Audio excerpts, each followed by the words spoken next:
So is he? Listen, he is a big enough man to tweet. I've read through Judge Chutkan's transcript from yesterday, and I'm starting to worry. I'm going to need to file an official notice if I was wrong with the relevant authorities. I'm very close to being paraded through the streets while Mueller, she wrote, chants shame. I love that. And Allison joins us in just a few minutes. Wake up!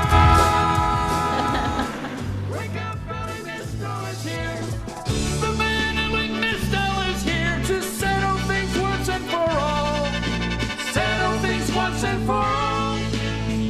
The man Elie Mystal is here, and better than better call Saul.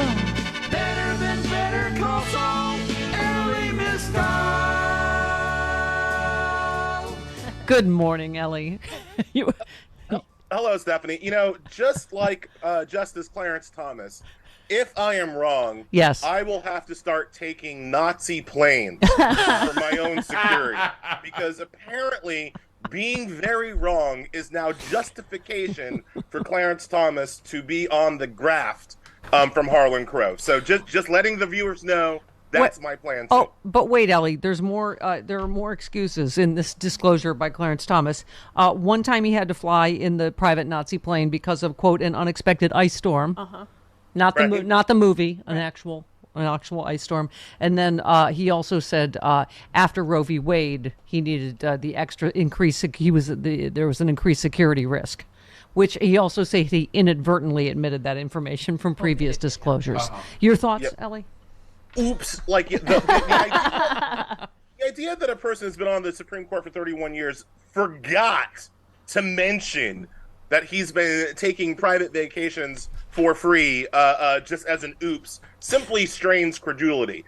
Similarly, the idea that this man needs to take private planes because doing his job in the manner that he does it causes public outrage is also ridiculous.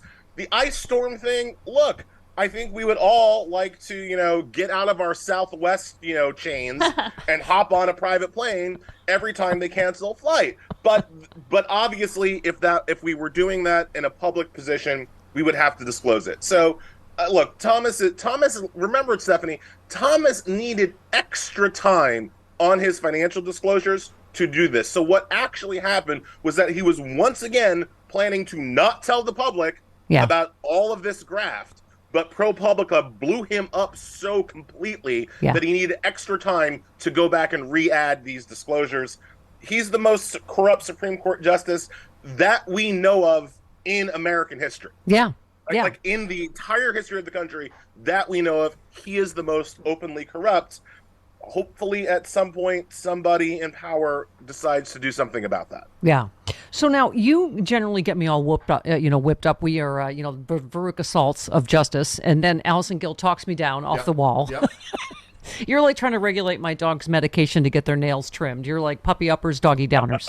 I'm like, Ellie brings me down. And then but, you make some realistic, just legal points. You said, my position has been that Trump will not be brought to trial before the RNC, at which point he'll be named as their nominee, and trying him becomes nearly impossible before the election. But Chutkan is doing the thing I thought no judge would, treating Trump as a normal citizen.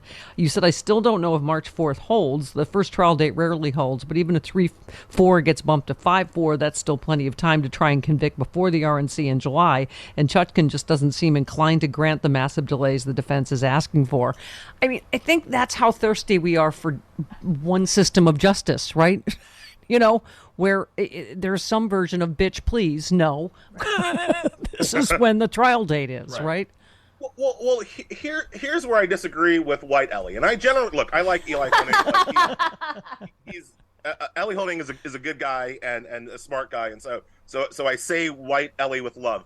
But where I disagree with him on this particular issue is that Ellie's kind of suggesting that Chutkan is treating Trump differently because he's Trump, and I read it as Chutkan is treating Trump exactly the same as she would treat any other defendant. The DOJ's arguments, just from the clip that you played of him earlier, the DOJ's argument is not like, oh, you were kind of on constructive notice that this was going to happen to you at some point. No, Chutkan's argument is that many of the documents that he needs to review are his own documents. Thank you. Are his own text messages, are his own filings that his own lawyers have already seen. So remember, the argument that the Trump defense team was going for was that we should extend this trial 2 years. Yeah. 2 years into the future, in order for them to have time to review all these documents. And Chuck has just straight up said, you're not going to get 2 years. That's a ridiculous timeline that they're pursuing. You get 2 years for a case when you've got, a giant, 1,000-person corporation with untold numbers of emails and relevant documents to go through. You don't get 2 years when the evidence of the case is largely on your own phone. Right? So that's what she's saying. And look, I think that with an indictment in the end of July, early August, with a trial date set for March, with a trial date set for 6-7 months away, put it like this: that's what a black defendant would get in the federal court system. Right. That is about the timeline that black people can expect in the federal court system. Yeah. Do white people usually get a little bit more time? Sure.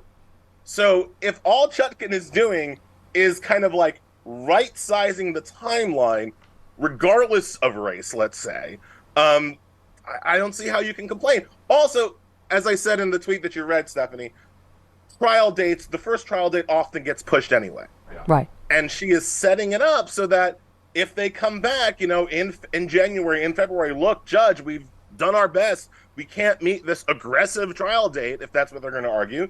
She can easily push it back a month, 2 months, and still get it done before the Republican National Convention in July. Yeah, and that's where I start to think that I was wrong, because I thought that basically that it would be set up so that you push it past the RNC, and then after the RNC, it becomes almost impossible to try the kind of major party nominee in a trial that could lead him in jail.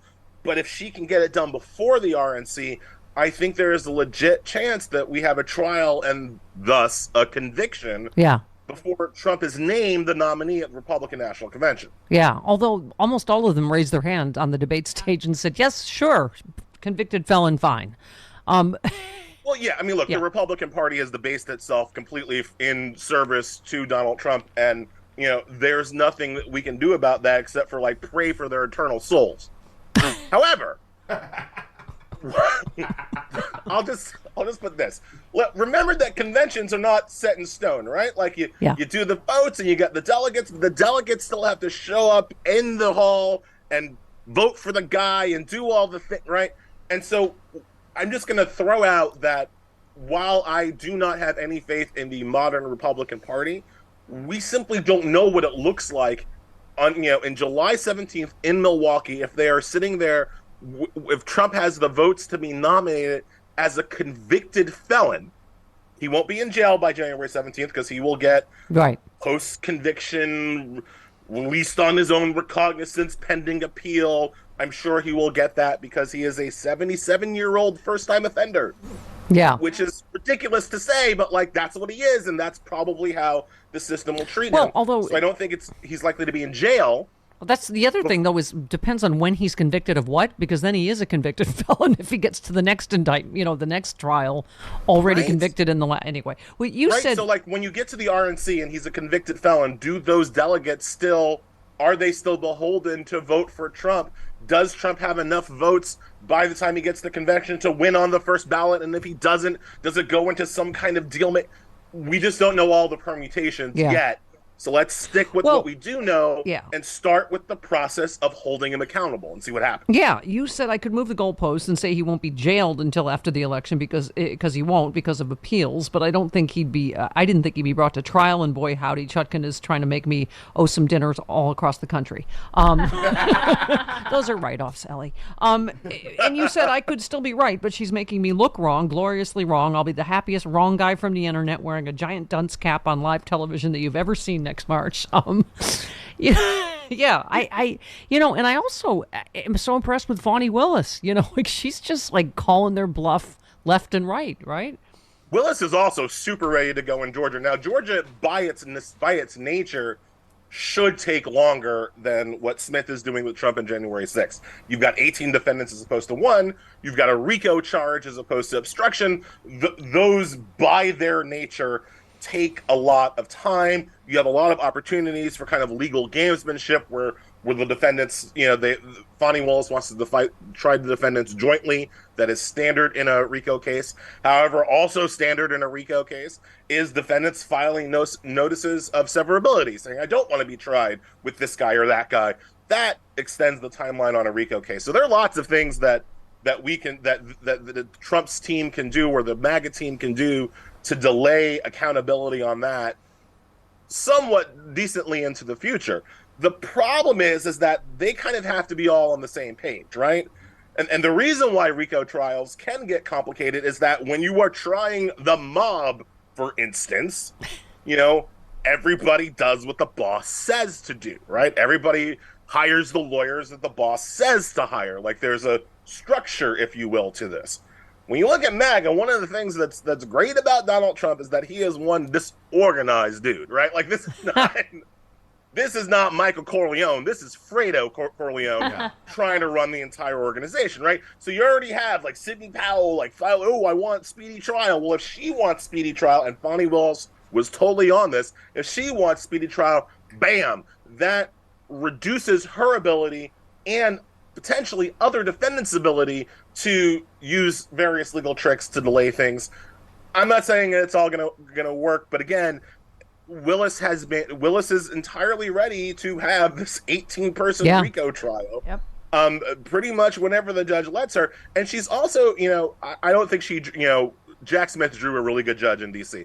I don't know yet, and I don't perceive that Willis has drawn a good judge in Georgia. She's drawn a new judge in Georgia. Right. Yeah. One who's inclined, I'm sure, to be pro-MAGA. But she's so far done a pretty good job of kind of helping the judge along to while being respectful. Right? Yeah. Here are some things that maybe you didn't quite know because you're kind of inexperienced about how the law sort of kind of works in Georgia. Like she's done that. She's been ready for that kind of stuff too, which I think speaks to her competence and ability to get this done. So look, it's not just that Trump's in trouble. One of the things that I said while I was on the Nation fundraising cruise, and when the news dropped in Georgia, was that as much as I am excited to see Trump go to jail, and I am excited to see Trump held accountable and potentially be convicted and go to prison, these other 18 people also need to get got. Yes, yeah. Absolutely. Like, it is long past time for Giuliani to be on the wrong side of the V and feel what Giuliani time is like in reverse, my friend. Thank you. Like, it is long past time for the Kraken to get her just desserts. Jeffrey Clark, John Eastman, the lawyers who supported the coup, these are the same. When you think about Eastman, one of the things that's important to remember is that these are the same people that this was the same thought process, if you will, behind Bush v. Gore, the first time Republicans stole an election in my lifetime. So kind of watching the same kind of thought process finally be held accountable to the lawyers like Jeffrey Clark, who messes with me on Twitter and just... You're like, guess who's not outside his house in his underwear now, Jeff? I was just gonna say, I imagine there's many versions of "Go find your pants and shut up." Right? But to see Jeffrey Clark, to see John Eastman, to see Sidney Powell, to see Jenna Ellis, to see these people actually get charged, and hopefully convicted, that's also really important. And I don't want to lose the importance of holding the helpers accountable. Yep. As well in our rush to hold the boss accountable. Yep, absolutely. Elie, you were fantastic.